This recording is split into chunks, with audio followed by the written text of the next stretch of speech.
One moment. Let me just verify.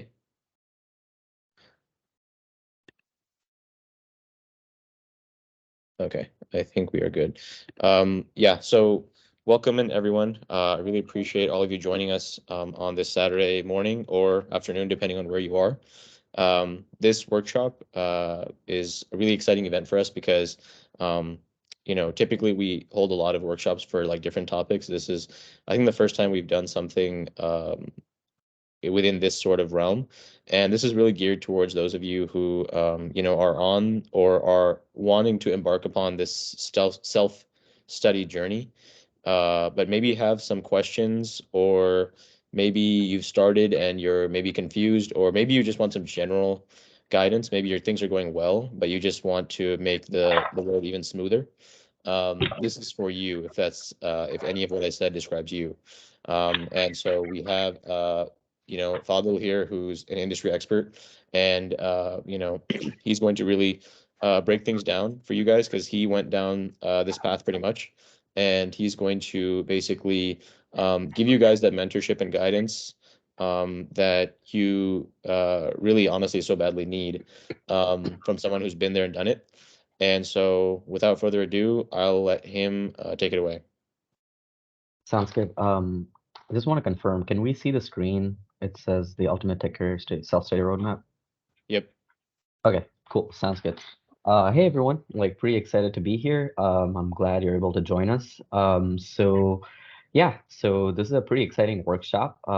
It's the first time I've done it, and it's very near and dear to my heart because I am a software engineer. I'm completely self-taught. But let's get into the agenda. I'll talk a little bit more about myself and the story as it goes along. Okay, cool. So for the agenda, we're going to go over introduction and a brief bio about myself. Then we're going to talk about different fields in Stack. And then we're going to discuss the different options that we have to get into these fields. We're going to have a dedicated segment on college itself because I'm sure there are a lot of questions around that, right? Then we're going to discuss who is able to self-study or capable of doing self-study. And then finally, we'll talk about how we can create a plan and what things we need to keep in mind in order to be successful at self-study, right? Okay. By the way, the way we've structured this is that we have 30, 40 minutes dedicated to the presentation and then 10 minutes, 15 minutes roughly for Q&A. But honestly, I would prefer if we just stopped at the end of each slide or a topic and then ask questions. That way we can seamlessly integrate the questions into the presentation itself. And that way it doesn't feel like I'm just rambling on for like 40 minutes. And that way I'm able to answer, right? So I can take questions according to the context, right? With that being said, I encourage you to like really, if you have any questions, interrupt me, stop me, and ask them. I would be grateful.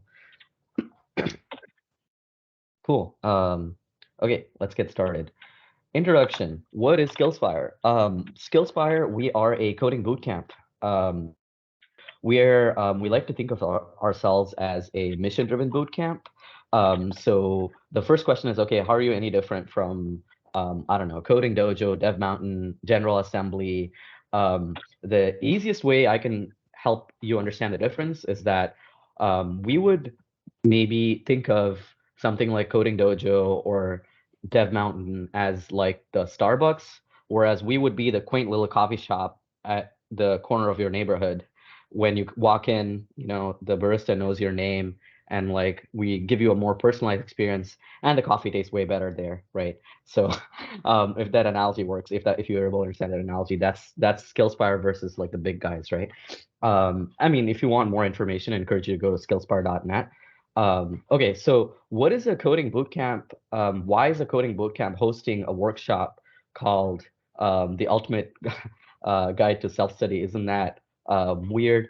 It is. But honestly, like we said, we're more driven by the mission. We actually want a lot of people to break into tech. We think it's an excellent opportunity that's only growing in demand. And you know what?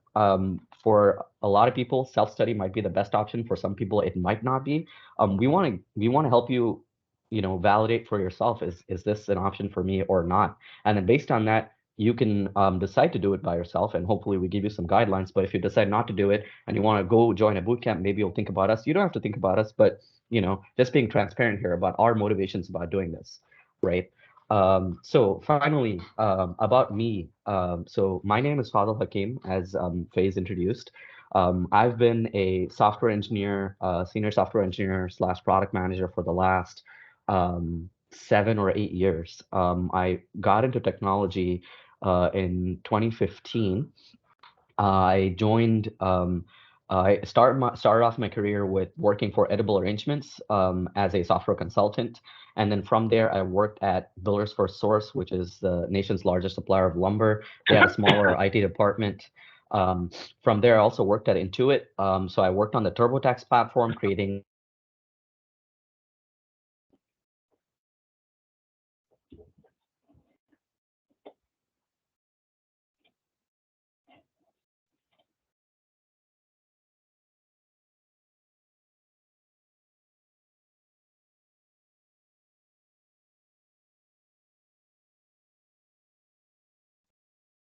Are we good? Hey, Faze, are we good? Or looks like we were interrupted. Yeah, it looks like it kind of paused for a second. I'm not sure what happened, but now we're good. Okay. Can we still see my screen? Yeah. Yep. Okay, cool. Yeah, so I was saying that my final gig was at Bristol Life Insurance before I joined Skillspire. I'm right now the product manager or product director at Skillspire. I'm in charge of like hiring instructors, developing our curriculum, making sure students are happy, all that kind of stuff. Right. So that's a little bit about myself. And in the beginning, I mentioned that this is a topic that's very near and dear to me because I actually, I haven't graduated, I haven't gone to college.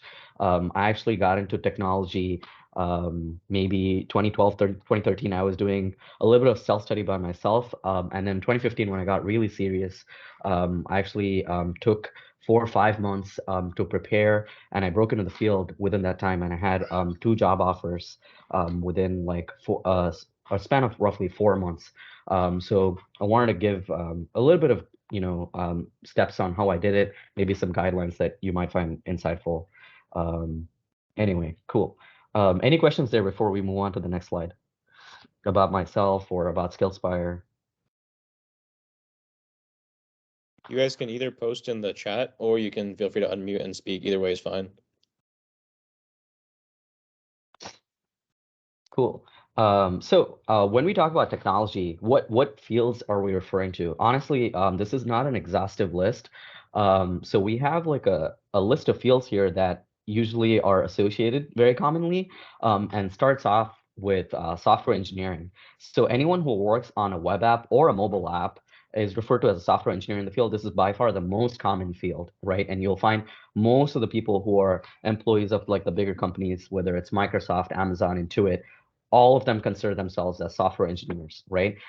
Usually, the name is software engineer or software development engineer, so SE or SDE. Sometimes they also say SWE. Those are some abbreviations that are used, but really all of them falls back to software engineering. Another field is QA automation. These are usually referred to as test engineers or automation engineers.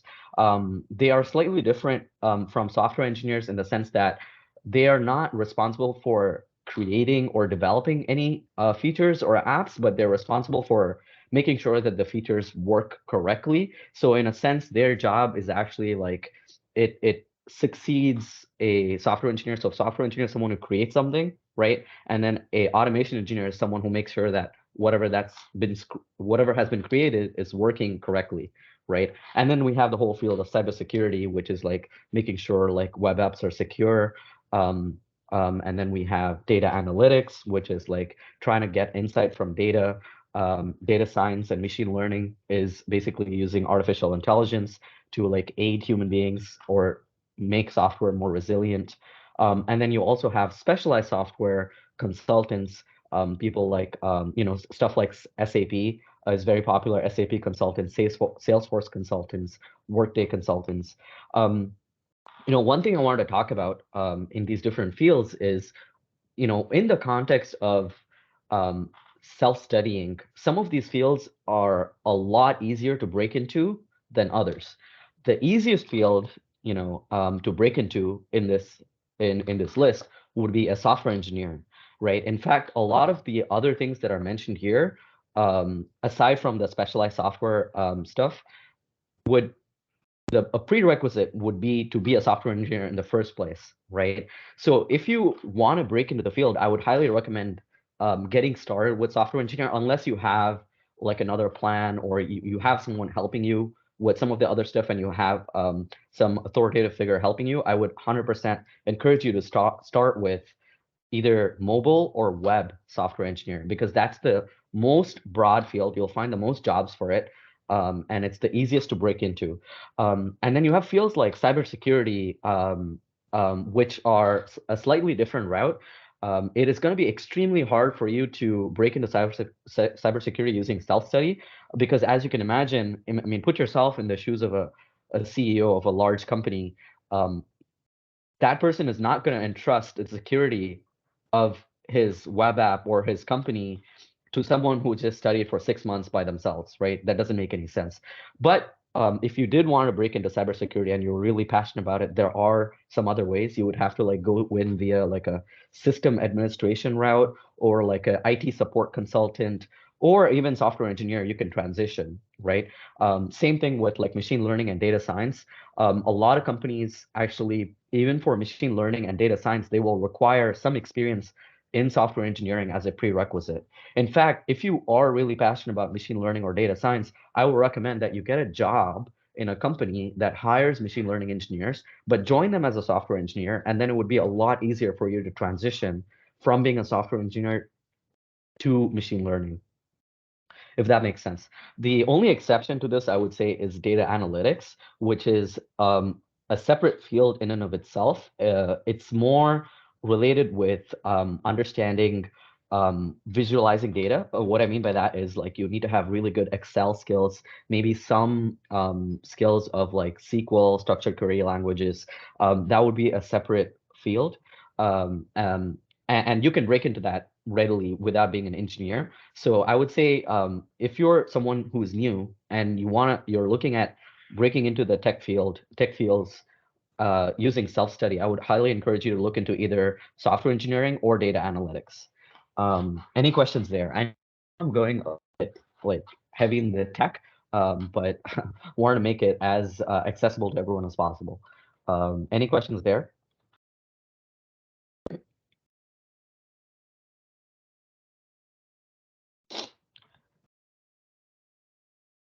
Okay, cool.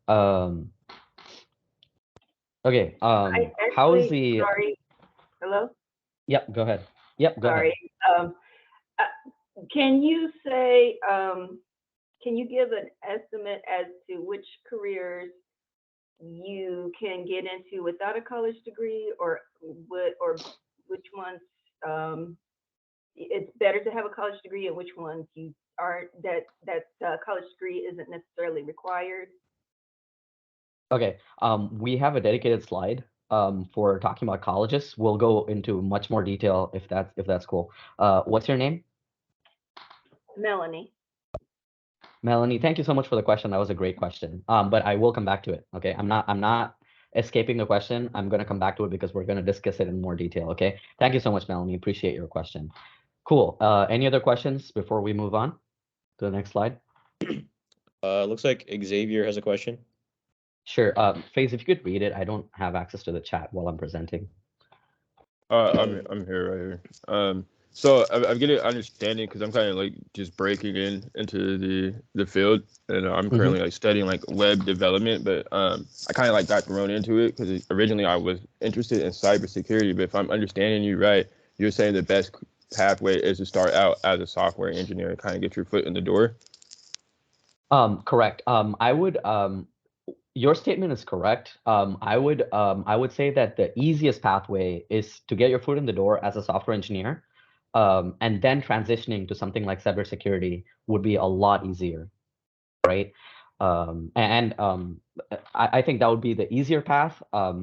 I don't want to say best because then we'd have to talk about, okay, what is best, what is better and all that stuff. I would say the easiest path for sure would be to like break into the field as a software engineer and then transitioning into cybersecurity, right?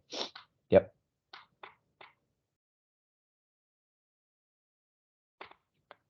Cool. Okay, so let's go to the next slide. Okay, so what are the different studying options? So obviously we have the traditional university slash college, right? On one edge of the spectrum. And the next slide is actually dedicated to that, so we'll talk about that a little bit more. Um, the the second step is like, utilizing some sort of a training or a boot camp, similar to what SkillSpire offers. Other examples are Coding Dojo, Udacity, these different structured learning programs. And then finally, you have complete self-study, which would be something like Udemy or taking a Coursera, for example, or studying by yourself using books from the library, right? So, I mean, honestly, aside from college, if you put college to the side for a second, when you talk about like taking a course at a boot camp or taking a course on Udemy, like really the difference between taking joining a boot camp or like a training program as opposed to self-study, I would say, is a matter of like you studying at your own pace versus a program dictating that pace for you. So if you joined SkillSpire, for example, and you joined one of our, let's say, a data analytics cohort or our full stack boot camp, right? Then we would be like, hey, the course is starting on November, it's going to end in February. And during those 4 months, you meet like twice a week, and this is the schedule that you'll follow, and this is the curriculum that you'll follow. We're giving you all of that. So it's like an external schedule and accountability mechanism that we are providing you, right? And I would categorize that as training slash bootcamp. And then when we talk about self-study, we're talking about you yourself going and finding like a book or some course online that doesn't have a schedule, that doesn't have like any accountability program, and you're doing it all by yourself, right? So obviously, if you look at these three broad categorizations, the more expensive of this is going to be college by far, right?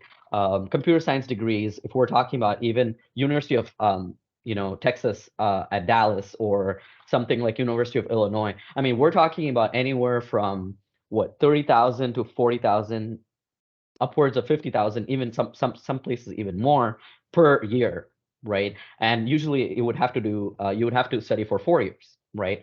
And then a training boot camp ranges anywhere from like 5,000 up to 20,000, depending on what the program is, right, and what they're offering, right?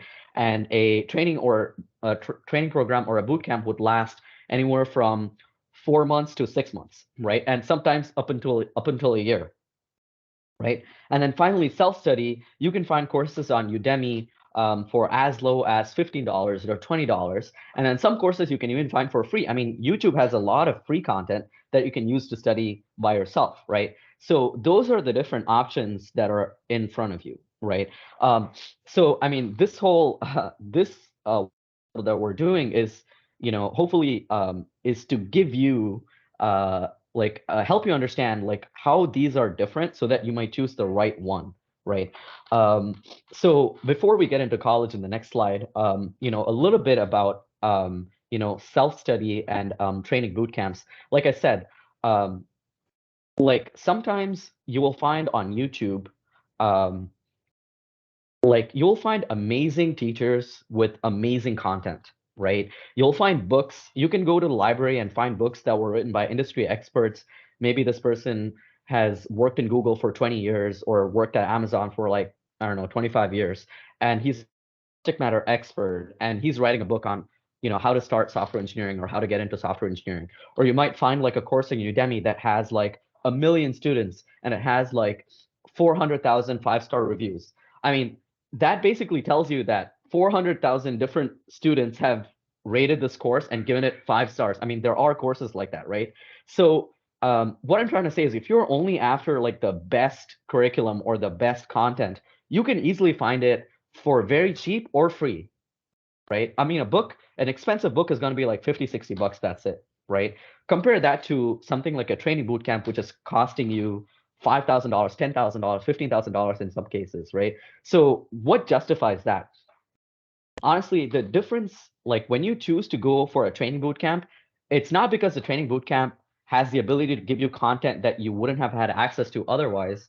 It's that we will give you like a set schedule and we will hold you accountable and we will like introduce you to the network that we have and make it easy for you, right? So it's not about the content or the study materials themselves or the learning materials. It's more about like all the other stuff that a bootcamp does that makes it so valuable, if that makes sense. So any questions there? The next slide is going to be about college, but any questions about boot camps versus self-study in particular?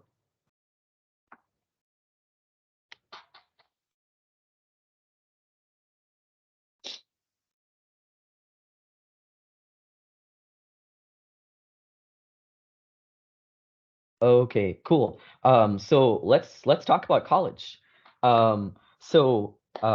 Honestly, I would encourage I would encourage all of you to take this at whatever I'm saying with a grain of salt, because first of all, like I said, I haven't graduated from college, and secondly, I'm working for a company that purports itself to be an alternative to college, right? So anything that comes from me is obviously 100% going to be biased, but that doesn't mean it's not true. It's up to you to do the research and find out, how much of it is true, if all of it's true is something you agree with or not, right?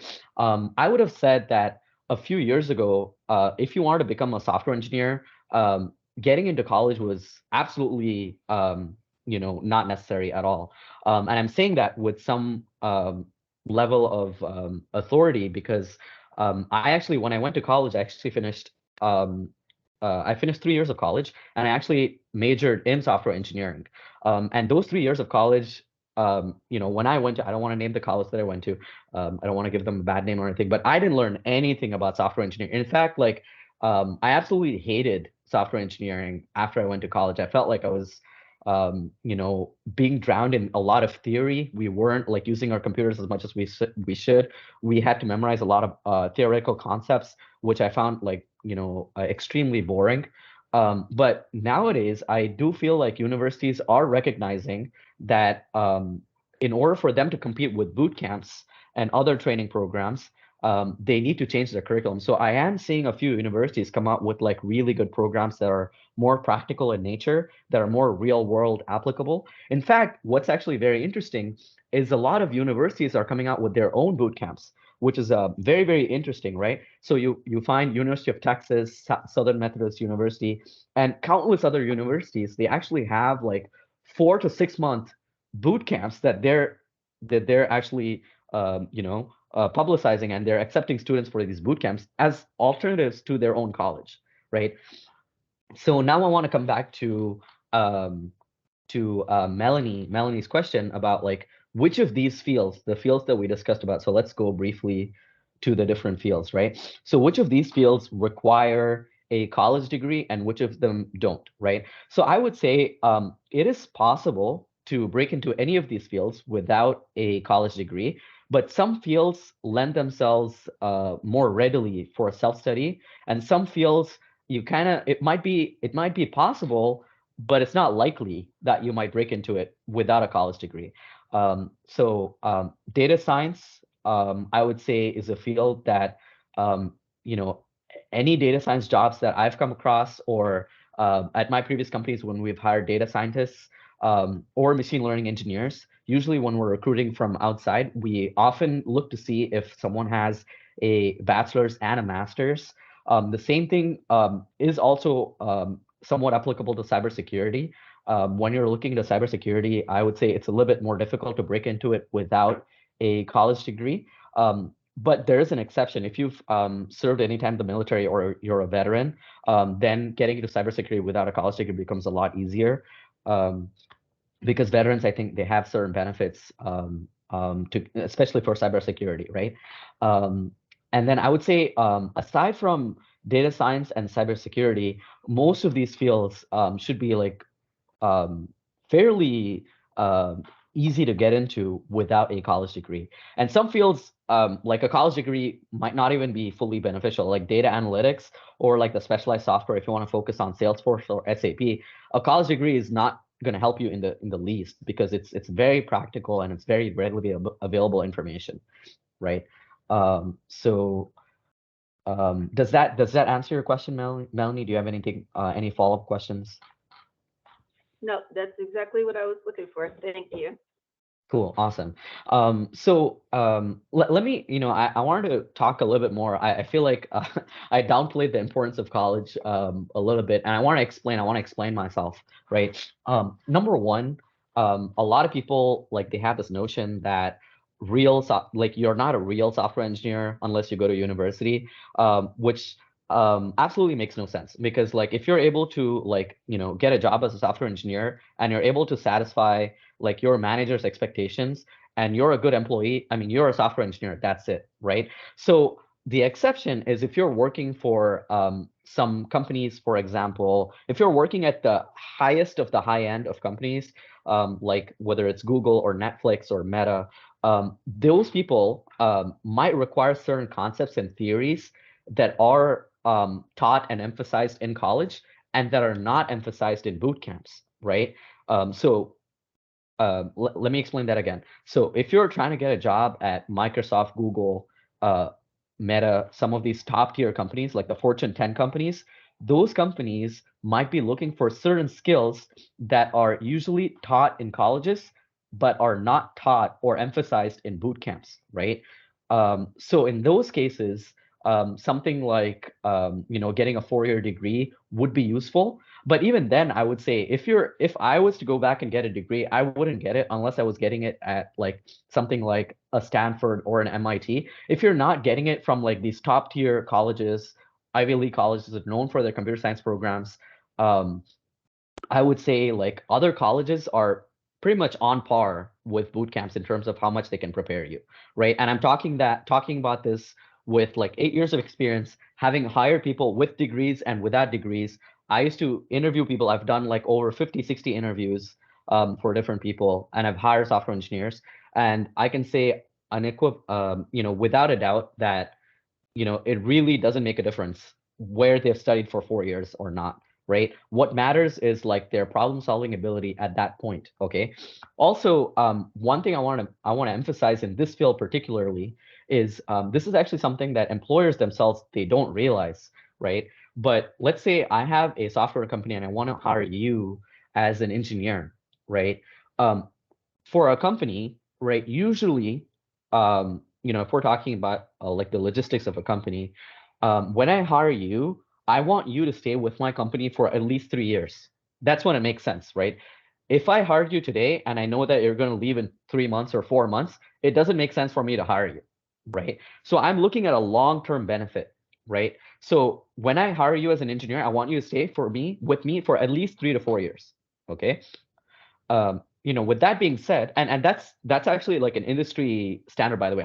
That's not just my opinion. In fact, I don't know if some of you are familiar, but a lot of companies provide stock options or like RSUs, for example, or they'll give you equity, and all of those stock options and everything, they sort of like you will sort of like get them by word of mouth when you join, but you'll actually get them after 4 years of being with the company, right? And then some companies will say, okay, if you stay with us for 4 years, then we'll give you like a sabbatical for like a month long, right? So at that 4-year mark is when they've realized that most employees leave them, right? So they want to like really keep you hooked to the company. They want you to stay at the 4-year mark, because that's when usually people leave in the technology field, at least, right? But anyway, my point was, now when I'm hiring you as an engineer, I want you to stay with me for 4 years, right? So honestly, like your skill level, today uh, is not as important as the potential that you have to grow in these 3 years. So you might join me today as a beginner, right? And you're a complete junior. You don't have any experience. You're fresh off the boat, as they say, right? But if I see in you the potential and the eagerness and the curiosity to grow and become a real software engineer within like a year and a half, 2 years, right? If I can provide you the environment and nurture you, if you can grow in that environment and become a real software engineer, a really strong software engineer, that makes you way more attractive to me as an employer, if that makes sense. Does that point make sense? So all that to say that don't be focused on like your education in the past, right?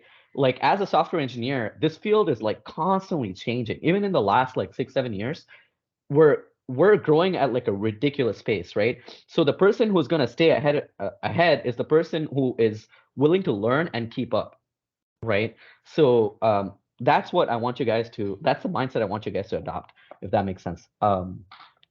Any questions about that?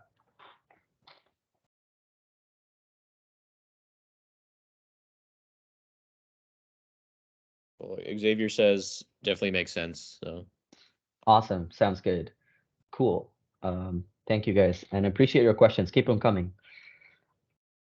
Okay, so now let's talk about self-study itself, right? Who is capable of self-studying, right? I mean, this is an interesting question. Obviously, the answer is everyone is capable of self-studying, right? I don't want to say that anyone is not capable of self-studying. The real question is, what qualities do you require in order to be successful at self-study? Or what characteristics or qualities will make it easier for you to succeed at self-study, right? And the number one quality, like bar none, is consistency, right? This is a marathon, it's not a sprint, right? Oftentimes, I mean, it is human nature that we get really excited about something and we like make plans and all that. And then we get super excited and we want to start right away. And then we start some course and then like we're super excited for the first week. And then the second week, we're like, oh, this is fun. And the third week, someone's wedding comes up or Thanksgiving comes up or some holiday comes up, and then we miss our scheduled lessons or we miss a few hours of study, and then the week after that, it's like we never started in the first place. Completely, all of our passion completely fizzles, all of our motivation dies down, right? That's what happens, right? But the people who are able to stay consistent, regardless of life circumstances, regardless of any external thing that might be happening, regardless of like whether it's your sister's wedding or like your best friend's, I don't know, baby shower or whatever it is, right? If you can stay consistent, ultimately that's what's gonna help you, right? And honestly, like if you can stay consistent, um that's like success to most things in life, not only breaking into a tech career, right? Like whether it's whether any new skill you're trying to learn or anything, whether it's fitness, trying to change careers, anything, consistency is like the number one thing, right? And consistency requires discipline, right? The second quality I would say is eagerness to learn, right? A lot of people might be looking at software engineers and being like, oh my gosh, this is insane. This guy's working like 35, 40 hours a week and he's making like 150K, 100K. I want to get into this, But the problem is some of these people, they don't really have the passion for it. They don't really enjoy it. It's just something they want to do. And for those people, I will say that it's going to be harder, especially in this field, because it's just you have to learn so much. And so if you actually love learning, if you like learning new things, and you're very eager to like learn new things, it's going to be easier for you. Honestly, I have a friend who wasn't passionate about it at all, and he only did it for the money, but he still ended up breaking through, and he ended up getting a job, and he was successful. But I would say he is the exception to that, right? Um, okay, so the next trait I would say is problem solving. Problem solving is basically the life of a software engineer, right? So most of the time you are trying to solve problems, you're trying to figure out how to, write certain code, or you're trying to learn a new technology that would help you solve or create a feature that your manager wants. For example, you have to evaluate different libraries or different methods that are available. You have to like look at Google, you have to like look at different forums, you have to consult different books, ask different people. It's all about problem solving, right? And honestly, like initially when I was like trying to get into this, everyone like kept throwing out like problem solving, but no one really defined it. So problem solving is nothing, it's very simple, right? So it's nothing complicated. It just means that um I'll give you a very simple explanation of what problem solving is, right? So if I tell you to do something and you're not sure how to do it, you shouldn't be afraid of it, right? So for example, if I give you a task, right? And I'm like, hey, I need you to create this feature, and that requires certain things that you don't know how to do at this point, like that shouldn't scare you, right? You should embrace that feeling of not knowing how to do something, but still strive to do it. I would define problem solving as that, right? And in order to like feel that way, you need to have some level of self-confidence, right? You need to be confident in yourself. You should have the attitude that, hey, you know what? I might not know, I might not know how to solve this right now, but I'm willing to try and learn how to solve it. I'm willing to like ask for help. I'm willing to like go on Google and like search for like 2 hours or 3 hours. Look at different forums, like try and dig and try to find a way to solve that problem, right? So that is an extremely important trait that all software engineers need to do. And then finally, I firmly believe in this idiom, which is faking it till you make it. A lot of times you gotta like present when your manager is like, hey, you know what, Melanie, you know what, Xavier, like this is something that we absolutely need by Wednesday. Is this something you can take on? Is this a task you're willing to take on? And then the engineer who like steps up and tells his manager, I'm willing to give this a shot, is the engineer that's valuable, right? So you put on like a brave front, even though you have no idea how to take on this task or solve it. You go to your manager and you're like, yes, give me a chance. I want to try, right? And I'm going to ask you for help if I'm not able to find it, but I'm willing to try, right? That's the attitude that managers really look for, right? That's the attitude that I always look for when I hire engineers, right? And then finally, in terms of like um, time commitment, I would say like a solid 15 to 20 hours a week is ideal. 15 hours a week is actually plenty. If you're able to sustain 15 hours a week for several months, I would say like you have a very good shot at breaking into the field. Less than that is still possible, but it would take you longer, right? Obviously, at 15 hours a week, you could possibly break in. You would have enough knowledge within like 6, 7 months. If you're doing less than 15 hours a week, I would say it would maybe take you a year and a half. And then also like the less time you dedicate to it, the longer it's going to take. And then the longer something takes, um, the more difficult it is to be consistent at it, right? So keep that in mind. So I would say definitely 15 to 20 hours a week is a sweet spot. If you can do more, that's better, but make sure you're not burning yourself out, because that's on the other side, right? Like you want to make sure that your passion doesn't run out, that you're still motivated to, sustain this, right? So yeah, any questions here about any other qualities that it requires to be successful at this? Any questions here?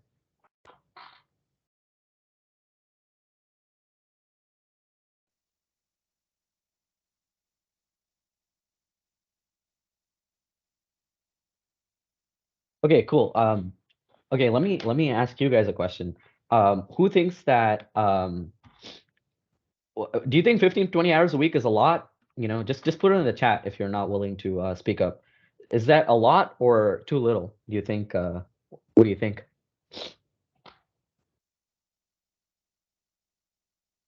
Xavier says light.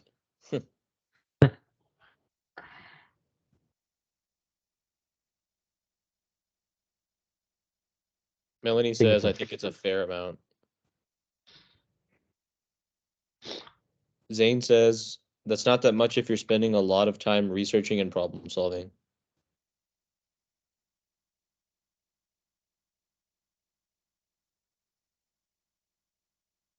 Someone else is typing something.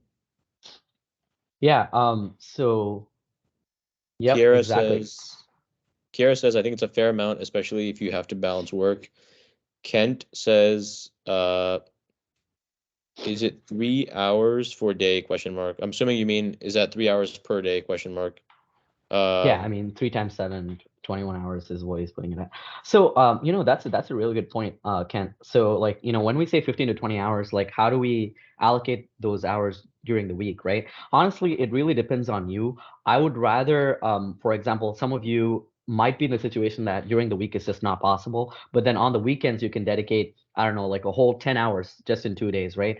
Honestly, I would say a lot of times when you're learning, and this is true for most skills that require creativity or like a lot of knowledge, it's easier to digest over time. So trying to do 20 hours over the whole week is going to be a lot easier than cramming those 15 to 20 hours in the weekend, for example. That's just been my experience. A lot of times, in coding, in software engineering, you will be given like assignments and problems or projects to solve, right?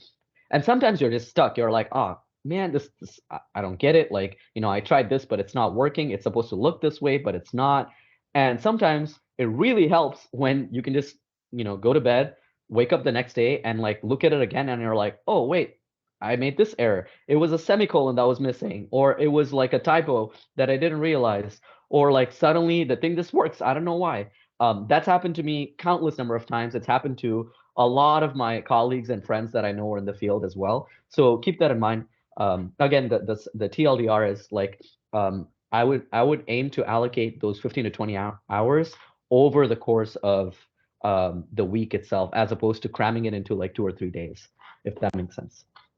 Cool. Okay, so final slide here, and we have quite a bit to cover. So in those 15 to 20 hours, if we dedicated those 15 to 20 hours, how long will it take to see results?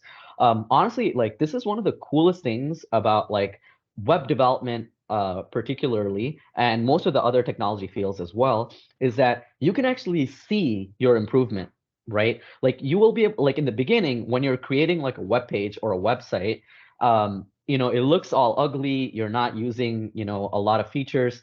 And then you know, like the more projects you work on, the more assignments you complete, the better and better it starts looking, right? And sometimes like when you look at a Udemy course or like a course on YouTube or Udacity, you look at the final project that you're supposed to complete at the end of like 4 months or like 3 months, and you're shocked at like this is insane. Wait, in 3 months you're telling me that I'm going to complete this?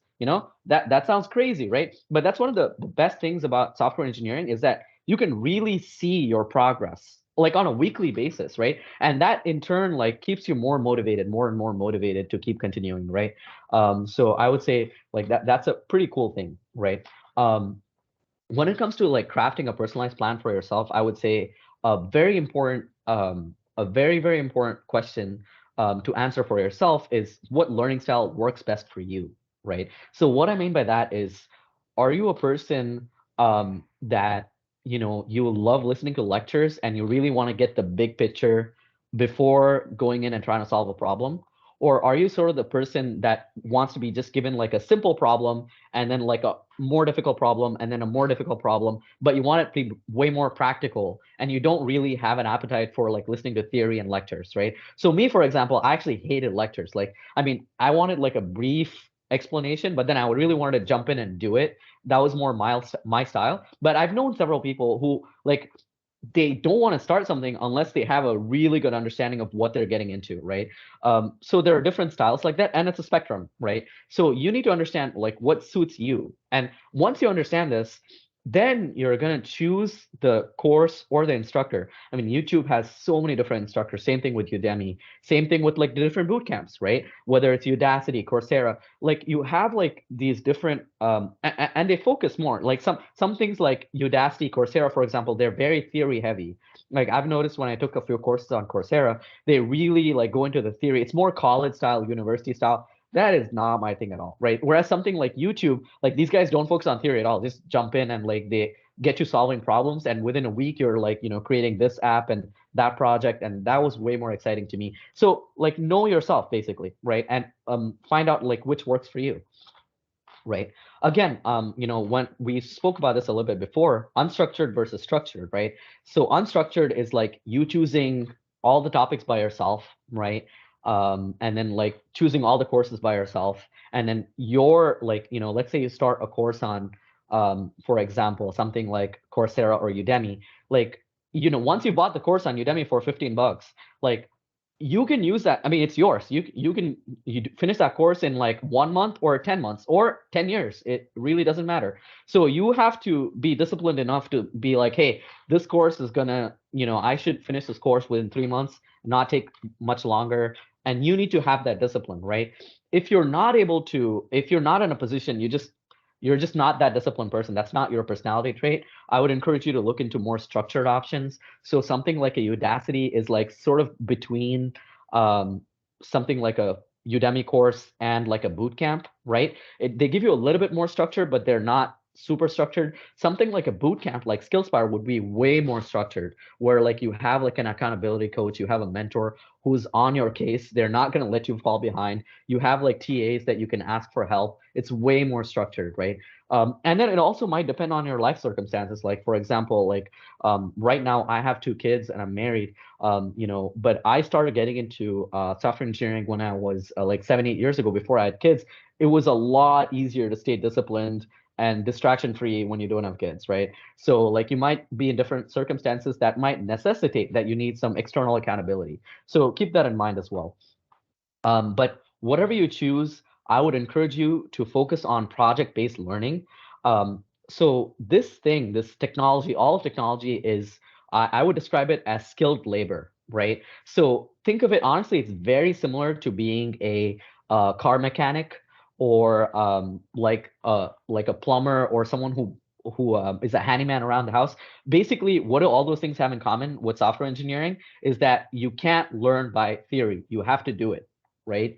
You're only going to become a software engineer if you practice it, right? You have to create things, you have to build things. That's how you're going to, like, I mean, there's no way I'm letting a plumber who's never practiced and only gone to school for like 2 years anywhere near my house. I mean, it's, that doesn't make any sense. Yeah, you have to practice it, if that makes sense, right? So that's I can't stress that enough. That's extremely important that you have to do project-based learning, right? And honestly, the good thing is like most courses actually they realize this and they are very project-based, right? So keep that in mind. Okay. One more thing is this is very important. I believe this firmly. Good enough is good enough, right? Don't fall into the trap of trying to perfect something before you move on to the next topic. So to give you a more practical example, you might start off web development with HTML and CSS, right? And then you're going to learn something like JavaScript. And then you're going to learn a framework like React, for example, right? Same thing with like if you're doing something else data analytics. You're going to start off with like basic Excel skills, and then you're going to like work on more advanced Excel skills, and then you're going to learn SQL, and then you're going to learn Python, for example, right? So there is this progression. But the cool thing about software engineering and technology in general is that all the advanced topics build on the basics, right? So my point is like, even if you don't feel like you're super confident about HTML and CSS, like and you've spent enough time, you've spent like a month on them, you feel confident, right? Don't let that lack of confidence or like feeling that you don't feel like you know it enough yet stop you from like moving forward. Because when you practice JavaScript, guess what? JavaScript operates on HTML and CSS, right? When you're doing advanced things in Python, that will require some of the earlier knowledge that you learned early, beforehand, right? So it all builds on top of each other, right? And you will be practicing the basics over and over and over again, right? So just don't chase perfection, right? Just focus on quantity over quality, honestly. Um, but I mean, there's a famous. I mean, do we have time for a brief idiom? I think we do. So there's this famous story about how in a college they did a study where they broke the class into like two halves, and the task for both the one of the halves had the task of creating the perfect painting, right? And the other half of the class had the task of creating as many paintings as possible. So one is quality, one is quantity, right? The first half is creating one painting, but it should be perfect, right? And the other half had the task of creating as many paintings as possible, right? And then like basically at the end of the semester, they found that the half that was tasked with creating as many paintings as possible ended up with the best paintings, right? Because they had practiced it so many times, right? That over time they got so familiar with it that they were able to produce art better than any of the other paintings or art that was produced by the other half, right? So that parable is so relevant to software engineering. Okay, cool. Finally, a couple things I wanted to focus on was something called tutorial hell. Um, Tutorial hell is this concept basically where we talk about basically where one person starts a tutorial or a course, and then they find another course that they think is better, right? And then tomorrow, like this course is on sale, and they join that, right? And then they find this instructor who's like amazing, right? No, you have to, like, once you start a course, whether it's on YouTube or Coursera or Skillspire or Udacity or any other thing or a book, I mean, be very careful, choose the right course, but once you start, you have to stick with it. Like, you will learn so much more by sticking with a course that's like decent than doing half of two great courses. Right. Trust me on that. Right. Like, and really don't go chasing like better instructors or better content. Just focus on like completing what you've already started. Like I said, consistency and discipline is what's going to help you long term, right? And then finally, when to know if you're ready. Honestly, that's like a whole another webinar. We'll definitely do another webinar on that topic. But very briefly, there are, for example, I would encourage you to look at, for example, interview questions that are available online. Search for interview questions for software engineering, interview questions for data analytics. If you're able to answer, if you're familiar with those topics that are mentioned there, I would say that's a very easy gauge. Also, if you have access to like other software engineers who are in the field, ask them to like test you, ask them to interview you, like do mock interviews. That will really give you a sense for whether you're ready or not. Also, like if your project looks to be in a very good state, if you're able to complete like a big project and you're familiar with most of what goes into it, that's another indication that you're ready. Finally, I wanted to give some resources for self-learners for seeking help. I would definitely stray away from like really open and broad online communities like Reddit. Information is like really, I wouldn't recommend it for beginners. Go towards like, I would much rather rely on, if you had a friend who's a software engineer or a brother or like a family member or like some acquaintance, I would, rely on them way more. But there can be some resources that are pretty good. So for example, one resource that I highly recommend is Free Code Camp. They actually have a free Discord channel that you can join, and anyone can join. It's free. Like, I would highly encourage joining that. At Skillspire, we're actually working on developing our own free community. I think we have all of your email addresses. We'll definitely like email you once that's ready. But in the meantime, I definitely recommend Free Code Camp. It's a great resource. Um, let's see. And then I frequently mention a few resources. I'll like mention them here: Udemy, Udacity, Coursera. Let's see what else. Anything else that I mentioned? And then if you're looking at a coding bootcamp, don't forget Skillspire, right? But I would say those are like a few resources. Again, this goes, Udemy is extremely unstructured. Udacity is a little bit more structured. Coursera is a little bit more than that. And then Skillspire is a full-on bootcamp. And then there are other bootcamps like Coding Dojo, General Assembly, etc. But yeah, any questions about the last slide or anything else we've covered? I mean, this is pretty much the last thing. So any questions? Any other general questions about things we haven't covered? Hey everyone. So one quick point I want to mention. So this is now the Q&A portion. So we really want to welcome you all to ask any questions that you might have. So Xavier has a question. I'll let you get to that in one moment. But yeah, feel free to ask away. Also, for anyone who would like the recorded version of this workshop, feel free to put your email into the chat, and we'll be sending it to all of you afterwards. I actually have to hop off now. I have a prior commitment to attend to, but I just want to thank you all very much. I'm Faze. I'm the marketing person, in case no one knew. And so I just want to thank you all for joining this event. And for those of you who are new and who have not attended one of our workshops before, I highly recommend that you join our meetup group. All of our workshops are organized through Meetup. And so if you join our Meetup group, you'll be in the loop for all of our future events. We have 2 more workshops to round out this year, and we'll have a lot more next year as well. So I'm posting the link to our Meetup group right here in the chat. If you haven't already joined, please do join if you like the workshop. And yeah, thanks a lot, everyone, for joining. And so, Fadil, I'll let you wrap it up. Yep, sorry, go ahead. Face, can I stay and take a few questions if they have some, or? Yeah, you can. So you guys can stay as long as you want and wrap up any questions that you guys have. Okay, sounds good. Yep. Yeah, if anyone wants to jump off, you feel free to jump off. But if you have any questions, I'm gonna stick around for a few more minutes. Yeah, I think Xavier, you raised your hand. Go ahead. Excuse me. Yeah, so I'm currently studying JavaScript, CSS, and HTML, and I was just wondering what would be the next step after that. It depends. I mean, like, do you have like a curriculum or like a course or something you're following? Kind of self-studying. I joined like a boot camp. I'm just fell into it. I'm looking into like web development, but Right. it's just kind of me just getting my foot in the door. I don't really know too much about the field. Right. No, makes sense.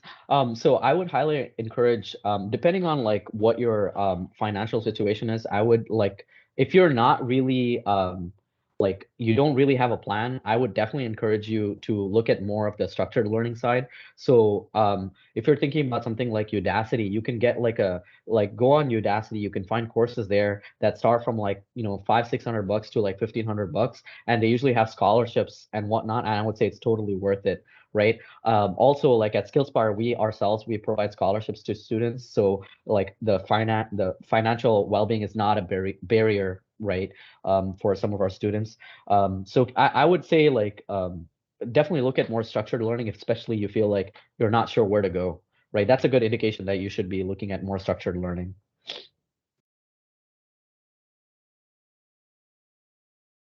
Cool.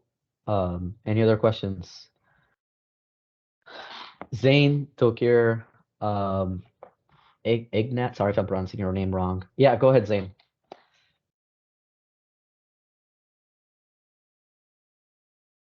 Yeah, Zane, feel free to type the question if you don't want to talk on the microphone, but you're welcome to if you want to.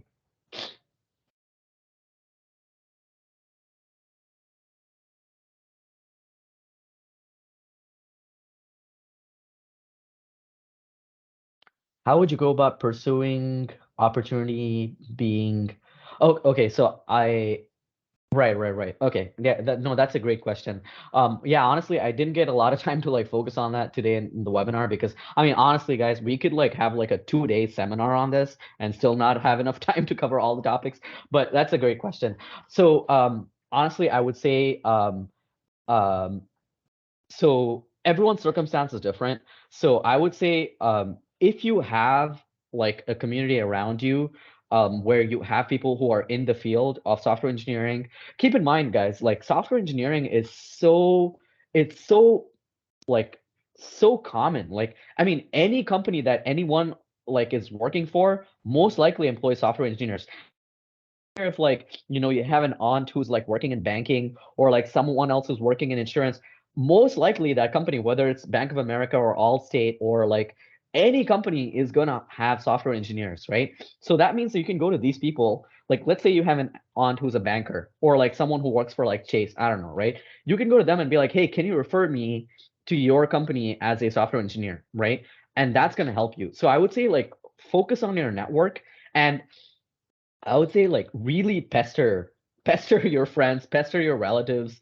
If it's someone you've just met recently, um, don't feel shy to ask them, right? Because I know, I mean, you're probably invading their privacy. You're probably like, going to be annoying, but it's worth it if you get a job. And then like once you get a job, give them like cake or something. I don't know, right? Pacify them later, but like don't be shy to ask. I mean, I would say honestly, to be frank with you, I'm shocked at like how many people that I know amongst my friends like know me and they know I'm, in a boot camp and they know me personally, but they still hesitate to ask me for help. I'm like shocked. I'm like, you realize this is what I do. I train software engineers for a living. Why wouldn't you ask me for help? You know? So you never know that you're being pestering or annoying until you ask. Even if you are, don't bother about it. Like just go ahead and ask. Like I said, make it up to them later.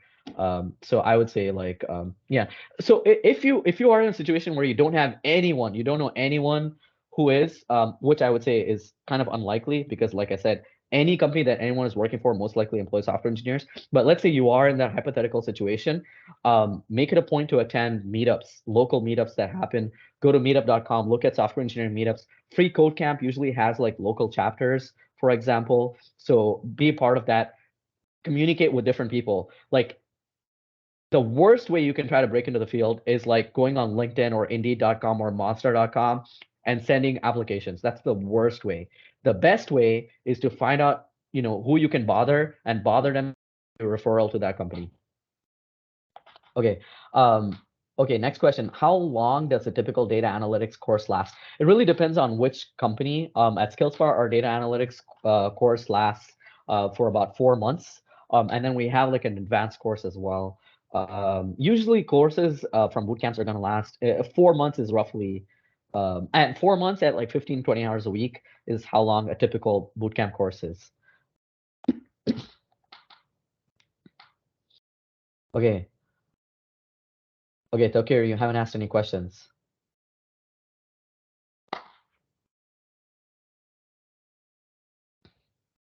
He's probably AFK. Okay, cool. Melanie, any other questions? Zane, Xavier, or shall we wrap it up?